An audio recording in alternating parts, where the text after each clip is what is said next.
سوال آیا ہے کہ سوشل میڈیا پر دیکھا جاتا ہے کہ بعض لوگ کہتے ہیں کہ ہم تو ڈائریکٹ اللہ سے مانگتے ہیں، تم مزاروں پر جا کر مانگتے ہو.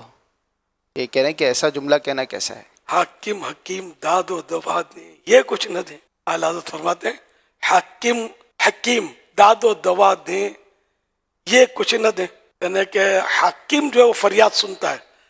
ہمارے یہاں تو کراچی میں تو بڑا مسئلہ حل ہے یار. مددگار پولیس کے بورڈ دیکھے میں نے 15 نمبر مددگار پولیس. اسکوٹر چوری ہو گئی، المدد یا پولیس کر کے فون کرو. مددگار پولیس موجود ہے 15 نمبر پہ.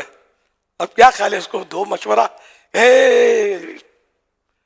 پولیس سے مدد نہیں لینی، ڈائریکٹ اللہ کو عرض کرو کہ اسکوٹر چوری ہو گئی ہے.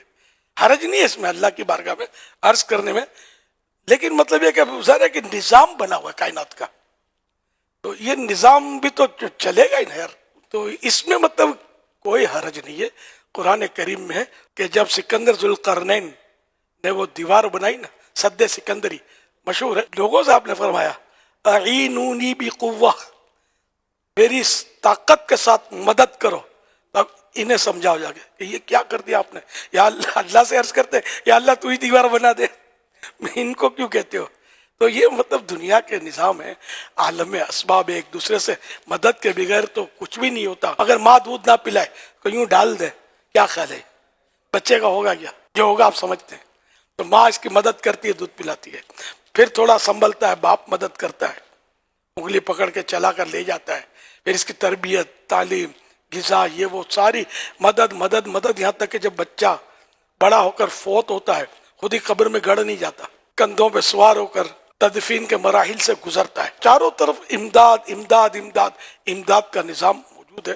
اور یہ سب اللہ پاک کی عطا سے اور اس کی مرضی سے ظاہر ہے کہ نظام بنے ہوئے. تو یہ غلط فہمی ہے کہ ڈائریکٹ اللہ سے، اور اس کے علاوہ اگر انڈائریکٹ کسی اور سے کہا میری مدد کرو تو کچھ کا کچھ ہو گیا. یعنی ویسے ہی کوئی بھی نہیں ہے پولیس کا. اور میں نے بولا نا یہ تو عقلی دلیل ہے، یہ بھی شیطان وسوسہ ڈالتا ہے. تو بھائی وہ جس میں عقل ہوتی ہے اس کو تو عقلی دلیل دی جاتی ہے. تو عقل والوں کی سمجھ میں آئے گا کہ یہ عقلی دلیل، کہ یہ جب سارا نظام ہے تو جہاں غوث پاک کا نام آیا وہیں شیطان نے پن ماری کہ بول ڈائریکٹ اللہ سے. تو اس میں کوئی حرج نہیں ہے. اولیاء کرام جو ہے دنیا سے تشریف لے جانے کے بعد، انبیاء کرام، اولیاء کرام، تو یہ زندہ ہوتے ہیں.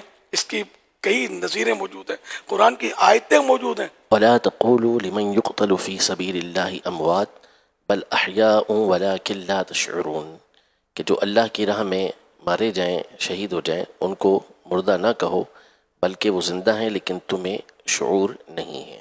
کرامات شہر خدا، اس کے کئی صفحات پر ان سوالات کے جوابات دیے ہوئے ہیں.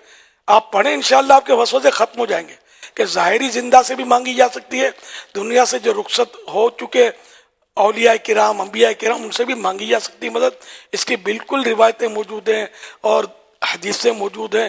تو کوئی ایسا کنفیوژن جیسا مسئلہ نہیں ہے. امام بخاری، امام مسلم کے استاذ امام ابو بکر ابن ابی شیبہ رحمۃ اللہ تعالی علیہ، انہوں نے اپنی تصنیف المصنف کے اندر یہ روایت نقل کی ہے کہ حضرت سیدنا عمر رضی اللہ تعالی عنہ کے دور خلافت میں قحط پڑا تو حضرت سیدنا بلال بن حارث المزنی رضی اللہ تعالی عنہ یہ بارگاہ رسالت میں، یعنی آپ علیہ الصلوۃ والسلام کی قبر انور کے پاس حاضر ہوئے اور آ کے عرض کی کہ اللہ سے ہمارے لیے بارش طلب کیجیے. تو نبی پاک صلی اللہ علیہ وسلم کے خواب میں آئے اور پھر ان کو بشارت دی کہ عمر سے جا کے کہو کہ تمہیں بارش دی جائے گی. اور پھر یہی ہوا کہ اللہ پاک کی طرف سے بارش برسائی گئی. یہ سب کیا ہے؟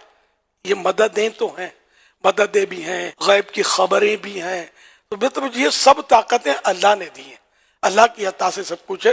اپنے آپ تو ظاہر ہے کچھ بھی کوئی نہ دے سکتا ہے، نہ مطلب ہے نہ کچھ بتا سکتا ہے. سب کو اللہ نے جو بھی دیا، جتنا دیا تو وہ عطا کرتے ہیں.